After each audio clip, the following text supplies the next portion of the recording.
Hi guys, what I'm going to do, I did say in my previous video that I was going to connect a battery lead to the starter motor and wind the engine over, but as it's such a tricky spot to get the starter motor or a battery lead of some sort onto the starter motor, I'm going to test the starter motor off of the engine by undoing these 2 bolts and then hopefully removing the starter motor.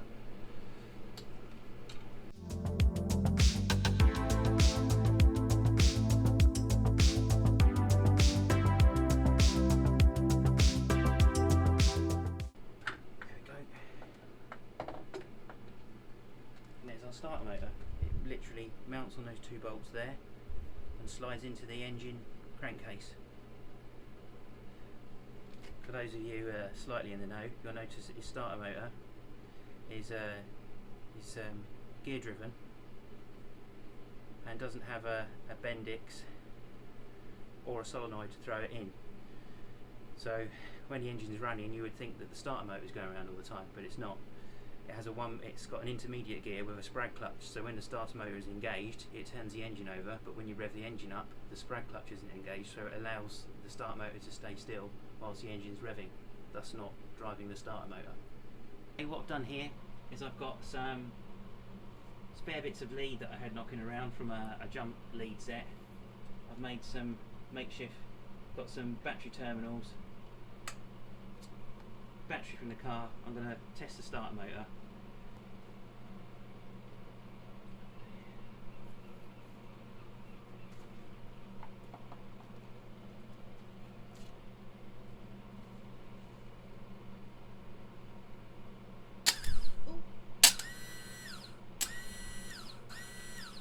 As you can see, that works.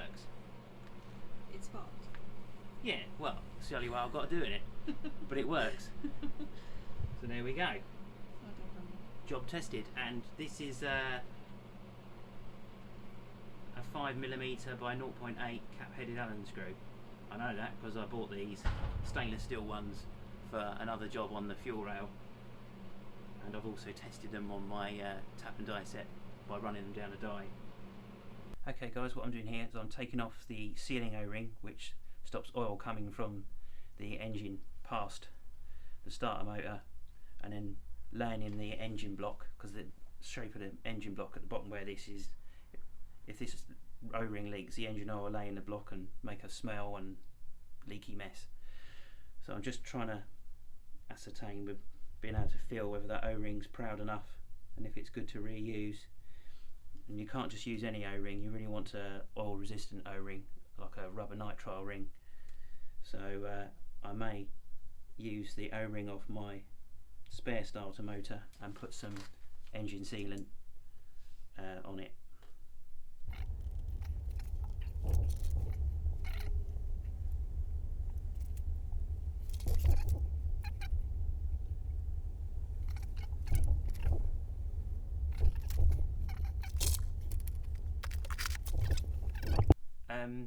Being a single terminal starter motor, this starter motor requires a remote solenoid, a bit like the early classic minis where they had the inertia starter motor with the Bendix on. So I'm going to have to convert back from a pre-engaged starter motor where the solenoid was mounted on the starter motor on my A+ 1275, and going to fit a remote solenoid somewhere, because I don't know where it's going to be in the engine bay somewhere, but I don't know in terms of the limited room that we're going to have due to the oil cooler and the size of the bike engine. But at the same time, I've got to guesstimate how much lead I need to go from this starter motor to the solenoid, because trying to get at that starter motor solenoid terminal on the engine is going to be near or impossible when it's in the car. So I'm going to guesstimate about 1.5 meters, put a terminal on the end of this cable, put it on the starter motor and put the starter motor back on the engine. Just like that.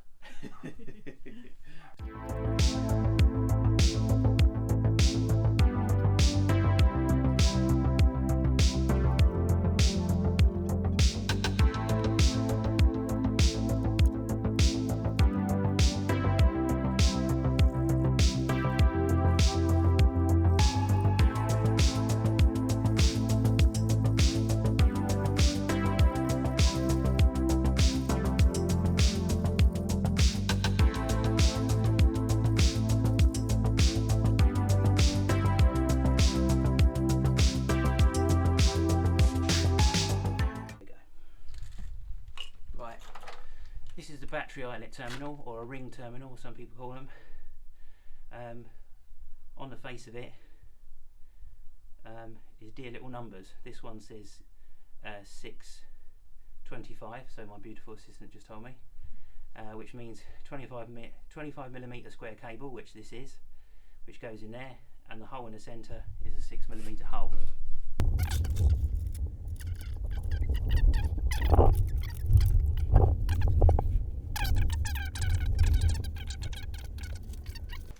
Now we want to strip off enough cable so we're getting as much in there as we can, but we don't want bare wires exposed too much, because otherwise condensation can go down, or road water and ingress get in there, and then you get corroded cables. But afterwards what I might do is heat shrink, a bit of heat shrink over the terminal, if I can find a piece of heat shrink. Right, okay.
You can solder these terminals on, but you'd have to line it with solder first, and then load the cable with solder, and then push the two together and heat them and solder them either with a industrial workshop size soldering iron, or sometimes a micro blow torch.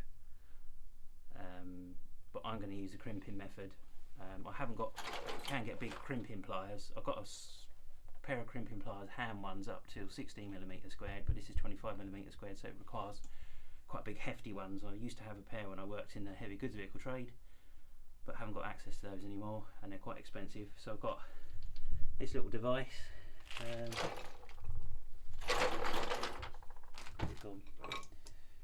we go. So it's like a hammer and anvil style. Let me just put that down there. So you slide your cable,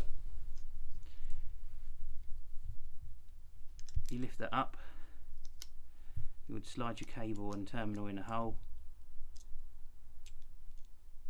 It's spring loaded, so it clamps it into position, and then get your hammer and whack away. That's what we're going to do next.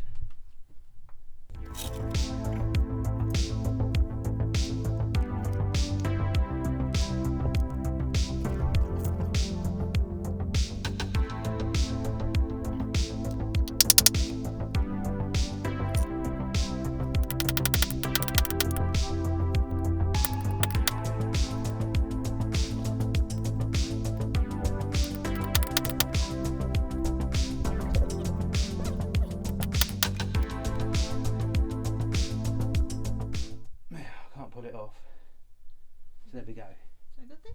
Yeah, that's what we wanted. So now you can see that's gone into there. Yeah. There we go. Nice one. So that's that.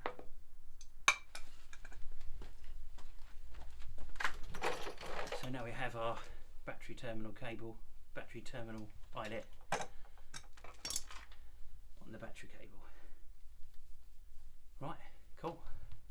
Back on the starter motor now. I'm going to put I've put the O-ring back around the sealing ring. As I haven't got a new one, I'm going to put a bit of engine sealant around it. And yeah, here we go. Make sure your sealant is oil resistant, automotive sealant and heat resistant.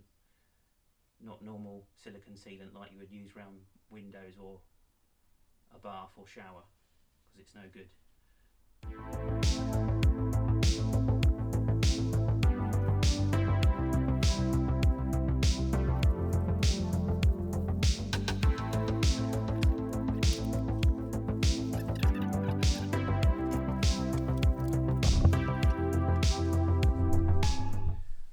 Before we put the starter motor back on the engine, make sure the hole where this reciprocates is clean and not got any oil, or else your sealant won't work. Now let's chuck this back in here.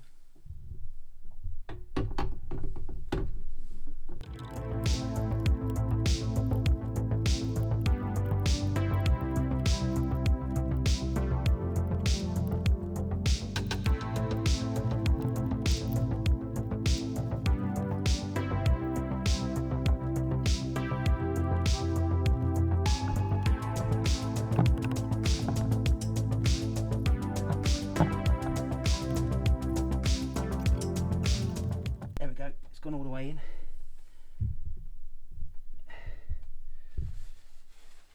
Just had to turn the engine slightly just to get the teeth of the starter motor to engage in the gear with the spray clutch. Right.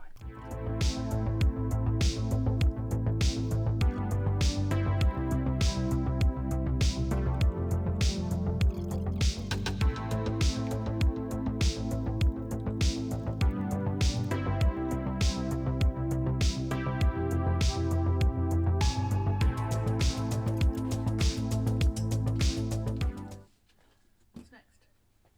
Next is the battery lead that we made yesterday, but I've got to get, I'm waiting for in the post for some, I'll get my words right in a minute. I'm waiting for some heat shrink to come in the post. The heat shrink I got is too small, so I'm waiting for some heat shrink wrap that bit there so we haven't got the wires exposed. And then once I put the throttle bodies on, I'm going to screw this lead back onto the starter motor. The starter motor terminal actually has a thread in it as well, so you can thread all this on, do your Allen key bolt up, cap head bolt up nice and tight, and put a nut on the back, because it's only a dear little bolt, probably prone to vibration and coming loose, so it's good that it does up on both sides. So yeah, can't put the throttle bodies back on just yet though, because with lockdown can't get anybody to weld the fuel rail, as neither of us drive, so we can't meet up with people to get that welded. So I think the next job after this will be look at the cam cover and maybe order a cam cover gasket if I can find one online. Nice. That's us signing out. Until next time, thank you very much.